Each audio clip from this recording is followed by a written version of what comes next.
شہیدوں کا خون جو ہے وہ اس بات کی ترجمانی کرتا ہے۔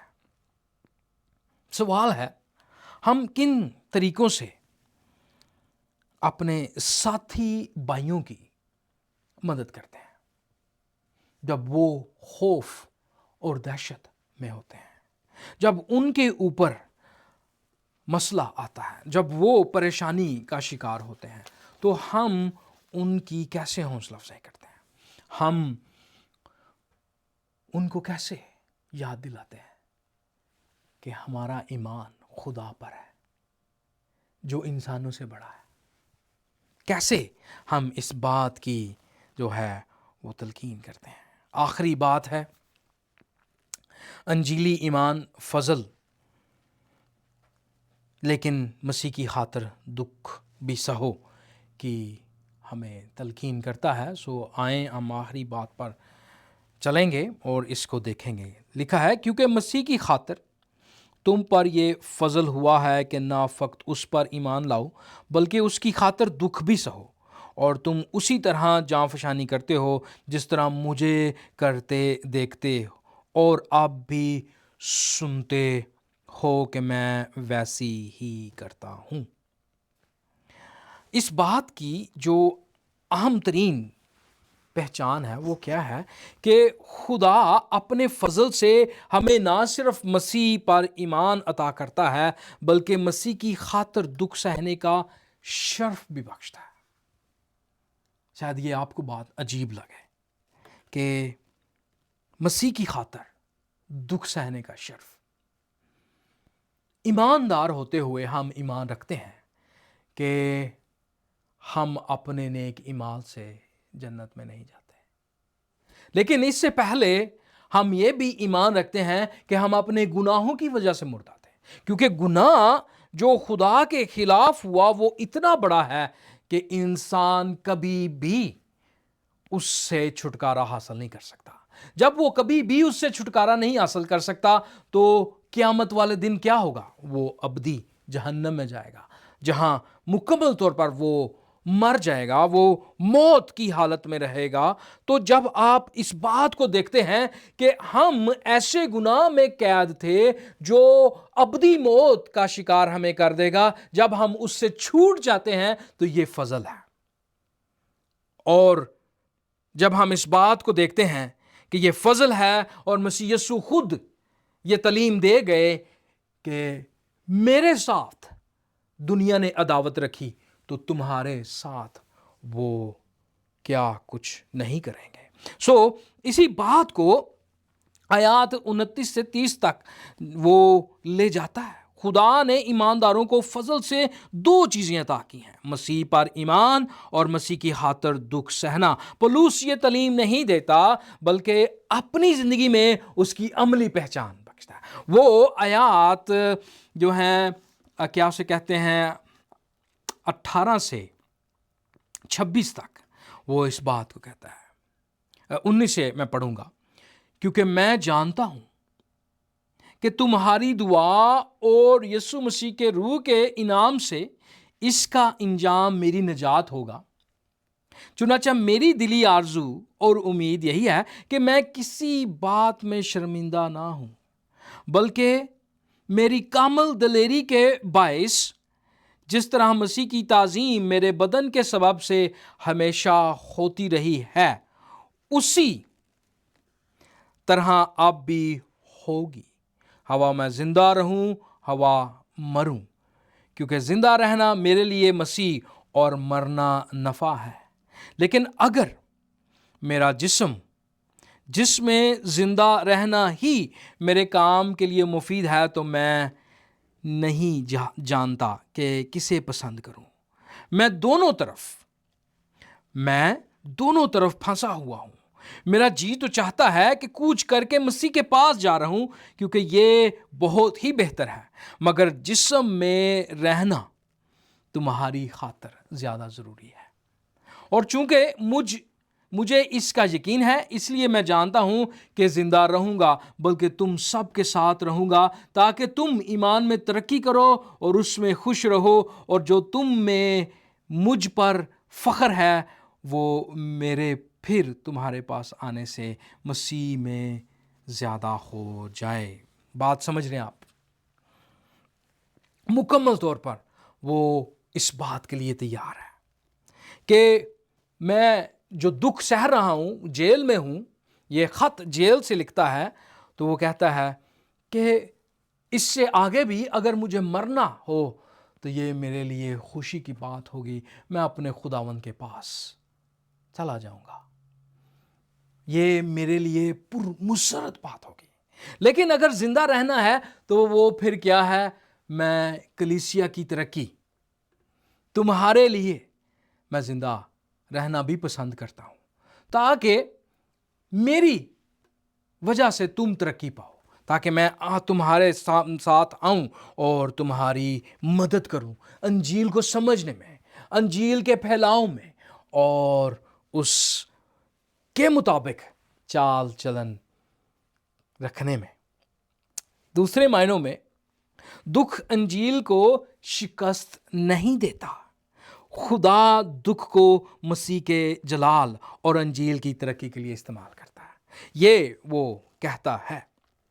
میں آپ کے سامنے ایک نہایت اہم بات رکھوں گا اور اس کے بعد پھر ہم خداوند یسوع مسیح کی تعلیم پر غور کریں گے۔ میرے سامنے جان پائپر ہیں، انہوں نے بڑا خوبصورت اسی پیسج کے اوپر کلام سنایا، اور وہ اس کلام سناتے ہوئے اس 2 آیات کے بارے میں کہتے ہیں۔ وہ کہتے ہیں جب آپ خداوند کے شاگرد ہوتے ہیں تو آپ کو وہ اپنے فضل سے دکھ بھی دیتا ہے تاکہ ان میں خداوند جلال پائے۔ جب اس نے یہ الفاظ کہے تو میں نے کہا کہ میں جان پائپر ہی کے الفاظ استعمال کروں گا، کوئی یہ نہ کہے کہ میں اپنی طرف سے یہ الفاظ بیان کر رہا ہوں۔ یہ جان پائپر، ڈاکٹر جان پائپر، وہ کہتے ہیں جب آپ خداوند کے شاگرد ہیں تو آپ کو وہ اپنے فضل سے دکھ بھی دیتا ہے تاکہ ان میں خداوند جلال پائے۔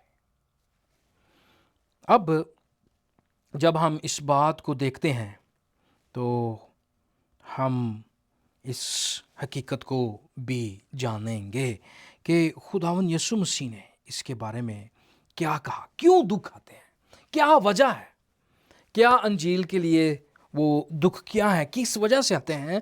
تو اس کے لیے ہم ایک حوالہ پڑھتے ہیں، لمبا ہے، اور اس کے اختتام ہم یہاں پر کریں گے۔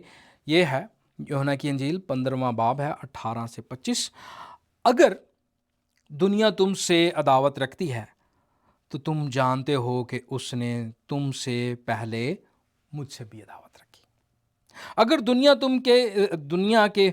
دنیا کے ہوتے تو دنیا اپنوں کو عزیز رکھتی ہے، لیکن چونکہ تم دنیا کے نہیں بلکہ میں نے تم کو دنیا میں سے چن لیا ہے، اس واسطے دنیا تم سے عداوت رکھتی ہے۔ جو باتیں میں نے تم سے کہی تھیں اسے یاد رکھو کہ نوکر اپنے مالک سے بڑا نہیں ہوتا۔ اگر انہوں نے مجھے ستایا تو تمہیں بھی ستائیں گے، اگر انہوں نے میری بات پر عمل کیا تو تمہاری بات پر بھی عمل کریں گے، لیکن یہ سب کچھ وہ میرے نام کے سبب سے کریں گے۔ متی 5 باب 11 سے 12 آیات۔ جناب والا، ہم اگر ان باتوں کو سیکھتے ہیں جس کو ہم نے پچھلے چند لمحات میں سیکھنے کی کوشش کی ہے، وہ ہے کہ ہمیں انجیل کی خاطر انجیلی چال چلن کے ساتھ زندگی بسر کرنی ہے، کیونکہ یہ سب سے اعلیٰ قسم کی زندگی ہے۔ یہ رومن زندگی سے بھی اعلیٰ ہے، یہ کسی بھی قسم کی زبردست سٹیزن شپ سے اعلیٰ ترین سٹیزن شپ ہے، کیونکہ یہ آسمانی سٹیزن شپ ہے۔ دوسری بات ہم نے سیکھی کہ ہم خدا پر ایمان رکھتے ہیں، ہم انجیل پر ایمان رکھتے ہیں، چونکہ انجیل خدا کی طرف سے ہے، اور ہم ایمان رکھتے ہیں خدا قادر مطلق ہے، اس لیے ہم انسانوں کی دھمکیوں سے نہیں ڈرتے۔ اور آخری بات، انجیل ہمیں فضل سے ملی ہے، ہم نے نہیں چنا۔